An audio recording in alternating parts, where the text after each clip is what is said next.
আসসালামু আলাইকুম। বিএনপির বিরুদ্ধে কি ঘটনা ঘটিয়ে দিল জনগণ? কঠিন বিপদে বিএনপি।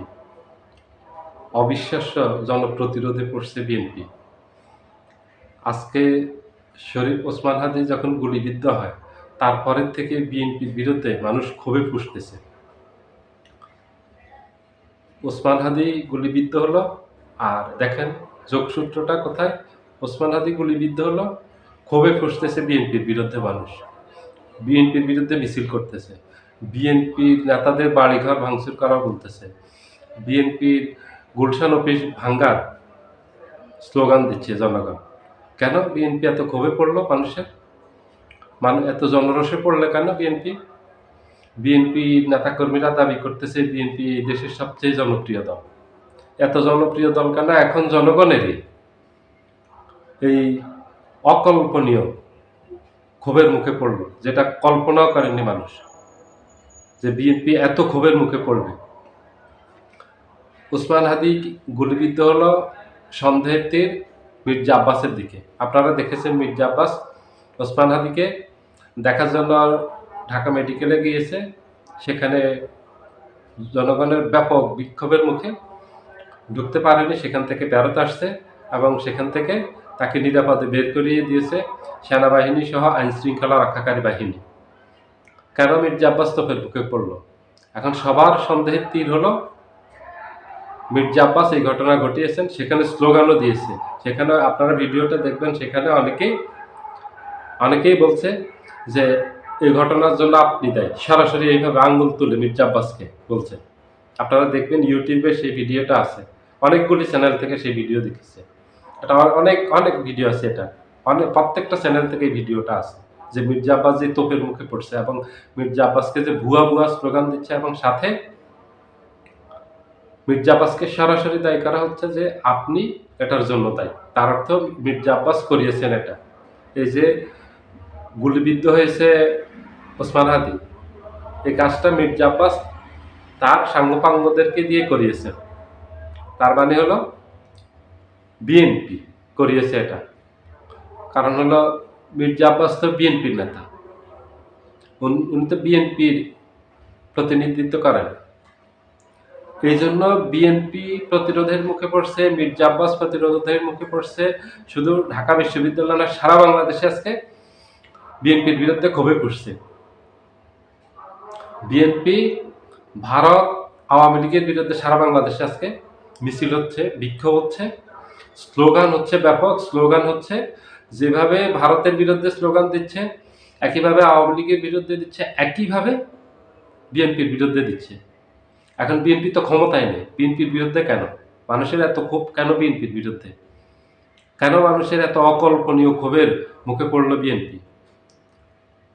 24 ঘন্টা হলো মাত্র তফসিল ঘোষণা করলো, এই 24 ঘন্টার ভিতরে কেন এত ক্ষোভে পড়লো? কেন ওসমান হাদির এই গুলিবিদ্ধ যে হয়েছে এটার জন্য বিএনপিকে দায়ী করা হচ্ছে? কারণ বিএনপিও সন্ত্রাস নির্ভর রাজনীতি করে, বিএনপিও প্রতিপক্ষকে সহ্য করে না। গত 16 মাসে জনগণ দেখেছে বিএনপি রাজনীতিবিদরা প্রতিপক্ষের রাজনীতিবিদদের সাথে কি ধরনের আচরণ করেছে। ঠিক আওয়ামী লীগ যে আচরণ করেছে, ফ্যাসিবাদী আচরণ, সেটা করেছে। এই যে কয়েকদিন আগে, 3-4 দিন আগে বরিশালে মুলাদিতে ব্যারিস্টার আসাদুজ্জামান পুয়াদের সাথে কি ব্যবহার করেছে দেখেন। আসাদুজ্জামান পুয়াদ তো বলছে যে নব্য স্বৈরাচার হলো বিএনপি, নব্য ফ্যাসিবাদ হলো বিএনপি। বিএনপির মাঝে সকল ফ্যাসিবাদী আচরণ বিদ্যমান। বিএনপিকে সাবধান করছে আসাদুজ্জামান পুয়াদ, এবং সকল রাজনীতিবিদ বিএনপির এইসব আচরণের জন্য বিক্ষুব্ধ। সাধারণ জনগণ খুবই ক্ষুব্ধ। এটা জনগণ বিএনপিকে বারবার সতর্ক করছে, বিভিন্ন দলের পলিটিশিয়ানরা সব বিএনপিকে সাবধান করছে, এবং যারা রাজনৈতিক বিশ্লেষক আছেন, তারা বুদ্ধিজীবী আছেন, যারা বিএনপি পন্থী, তারা সবাই এক কথায় সবাই বিএনপিকে সাবধান করছে 5ই আগস্টের পর আপনারা আপনাদের নেতাকর্মীদেরকে নিয়ন্ত্রণ করেন। তারা যেভাবে সন্ত্রাস করতেছে, নৈরাজ্য করতেছে, সমাজে ভয়ঙ্কর পরিস্থিতি তৈরি করতেছে, ভয়ের আতঙ্কের পরিবেশ তৈরি করতেছে। এই যে আওয়ামী লীগ যে কাজগুলি করতো, সেই কাজগুলি আপনাদের নেতাকর্মীরা করতেছে। তাদেরকে নিয়ন্ত্রণ করেন, সাবধান করেন, নাইলে আওয়ামী লীগের ভাগ্য বরণ করতে আপনাদেরকে। আওয়ামী লীগ যে ভাগ্যবরণ করছে। আওয়ামী লীগের যে পরিণতি ভোগ করতে হয়েছে, ক্ষমতা ছেড়ে না, দেশ থেকে পালিয়ে যেতে হবে। আওয়ামী লীগের মতো রাজনীতিতে আপনারাও নিষিদ্ধ হয়ে যাবেন। জনগণ আপনাদের পাশে থাকবে না। আপনারা জনসম্পৃক্ততামূলক কাজ করেন, আপনারা জনগণের পাশে যান। জনগণ যে কাজগুলি করলে পছন্দ করবে, আগামীতে আপনাদেরকে ক্ষমতায় দেখতে চায়, আগামীতে আপনাদেরকে ভোট দিবে, আপনারা সেই কাজগুলি করেন। এটা বারংবার বলা হয়েছে, কিন্তু বিএনপির নেতাকর্মীরা কর্ণপাত করেননি। সিনিয়র জুনিয়র নেতাকর্মীরা সবাই একের পর এক বিতর্কিত বক্তব্য দিয়ে গেছেন, একের পর এক বিতর্কিত কর্মকাণ্ড করে গেছেন, যার কারণে মানুষ এখন বিএনপিকেও বিরোধী দল মনে করতেছে। বিএনপি আর আওয়ামী লীগের মাঝে কোনো পার্থক্য দেখতেছে না।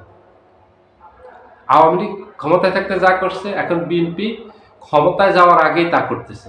এখন মানুষ তো বলা বলি শুরু করছে যে বিএনপি তা আওয়ামী লীগ থেকে কয়েক গুণ বেশি করতেছে সন্ত্রাসী কর্মকাণ্ড। কারণ বিএনপি এরই মাঝে অস্থির করে ফেলছে। ক্ষমতায় আসলে তো এই বিএনপি মানুষকে সমাজে থাকতে দিবে না। মানুষ ভয় আছে, আতঙ্কে আছে।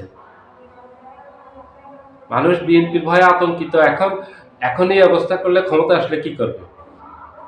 এখন জনগণ যখন ঠিক রাস্তায় নেমেছে, শেখ হাসিনা পালিয়ে যেতে বাধ্য হয়েছে। ঠিক বিএনপির বেলায় একই ঘটতেছে, বিএনপির বেলায় আরো বাড়তি ঘটতেছে। কারণ শেখ হাসিনা 17 বছর ক্ষমতায় থেকে ভোগ উপভোগ করে তারপরে মানুষের ক্ষোভে পড়ছেন। আর বিএনপি ক্ষমতায় ভোগ উপভোগ করার আগেই পড়ছেন। কারণ বিএনপি ক্ষমতা যাওয়ার আগেই জন্য পড়ছেন, বিএনপির নেতাকর্মীরা যত খারাপ কাজ আছে, এতক্ষণ আমি বললাম সন্ত্রাসী, চাঁদাবাজি, টেন্ডারবাজি, দখলবাজি, দলবাজি, খুন, গুম, অপহরণ, হত্যা সহ এমন কোনো কাজ নেই যা বিএনপির নেতাকর্মীরা গত 16 মাসে করেন। মানুষ এই জন্য বিএনপির নেতাকর্মীদের উপর খুবই ক্ষুব্ধ। আমি আরো কয়েকবার বলছি যে আমার ভিডিওতে যে বিএনপির নেতাকর্মীরা মানুষের ক্ষোভের আগুনে জ্বলে পুড়ে ছারখার হয়ে যাবে। এই যে আজকে সারা বাংলাদেশে বিএনপির বিরুদ্ধে নেমেছে রাস্তায়, ওসমান হাদির জন্য নেমেছে আর বিএনপির বিপক্ষে নেমেছে। সবাই বিএনপির বিপক্ষে স্লোগান দিচ্ছে, সবাই আওয়ামী লীগের বিপক্ষে স্লোগান দিচ্ছে, ভারতের বিপক্ষে স্লোগান দিচ্ছে। বিএনপিকে মনে করা হয় আওয়ামী লীগ আর ভারত একই, আর কোনো পার্থক্য নাই। তিনটা দল একটাই, বিএনপি একটা দল, আওয়ামী লীগ একটা দল, ভারত একটা দল না, তিনটাই এক দল মনে করা হয়। কারণ তিনজনের বৈশিষ্ট্য একই, তিনজনের ছাওয়া পাওয়া একই। এই জন্য মানুষ বিএনপিকে এখন প্রতিপক্ষ হিসেবে নিয়েছে আর বিএনপির বিরুদ্ধে রাস্তায় নেমেছে। আজকে নেওয়ার কথা ছিল যারা এই ওসমান হাদিকে গুলি করছে তাদের বিরুদ্ধে, এবং যারা এটা নেপথ্যে নায়ক তাদের বিরুদ্ধে হওয়ার কথা ছিল, কিন্তু সরাসরি আজকে বিএনপির বিরুদ্ধে নামলো। কারণ কি? আজকে সামাজিক যোগাযোগ মাধ্যমে সব জায়গায় আজকে স্লোগান হচ্ছে, মানুষ বলতেছে যে গুলশানের ফিরোজা ভবন ভেঙে দাও। এই যে বলতেছে ফিরোজা ভবন, মানে গুলশানের কার্যালয় যেটা আছে বেগম খালেদা জিয়া বাসভবন প্লাস কার্যালয় যেটা, সেটা ভেঙে দেওয়ার জন্য। তো এভাবে তো মানুষ আস্তে আস্তে বিএনপির নেতাকর্মীদের দিকে যাবে, তাদের বাড়িঘরে হামলা করবে। বিএনপির নেতৃবৃন্দ এটা ভাবেন না কেন? আমরা এগুলির পক্ষে না যে হামলা ভাঙচুর করুক, এগুলির পক্ষে না আমরা, কিন্তু জনগণ তো সেই দিকে যাবে, তখন কি করবে? কারণ আওয়ামী লীগের নেতাকর্মীদের যে পরিণতি হয়েছে এটা দেখছেন। মাত্র 16 মাস আগে বিএনপি এটার থেকে কোনো শিক্ষা নেয়নি, তাহলে বিএনপির একই পরিণতি ভোগ করতে হবে। কারণ জনগণ সেটাই করতেছে এখন। জনগণ ভুলে যায়নি এগুলি, যে আওয়ামী লীগের কি পরিণতি হয়েছে 16 মাস আগে, আর বিএনপি একই কাজ করে কি পরিণতি হবে। এটা তো বলা বলি করতেছে, বারবার বলতেছে আওয়ামী লীগের পরিণতি ভোগ করতে হবে। বিএনপির নেতাকর্মীরাও দেশে থাকতে পারবে না, দেশ ছেড়ে পালাতে হবে। বিএনপির নেতাকর্মীদের বাড়িঘরে হামলা ভাঙচুর অগ্নিসংযোগ এগুলি করা হবে, ওরা থাকতে পারবে না। এখন সেই পথে যাচ্ছে, মানুষের ক্ষোভের আগুনে পড়তেছে, যেটা অকল্পনীয় অবিশ্বাস্য ঘটনা ঘটে গেল বিএনপির বেলায়। এটা মানুষ কল্পনা করেনি যে বিএনপি মানুষের ক্ষোভের আগুনে এইভাবে পড়বে। সবাই ভালো থাকবেন, আল্লাহ হাফেজ।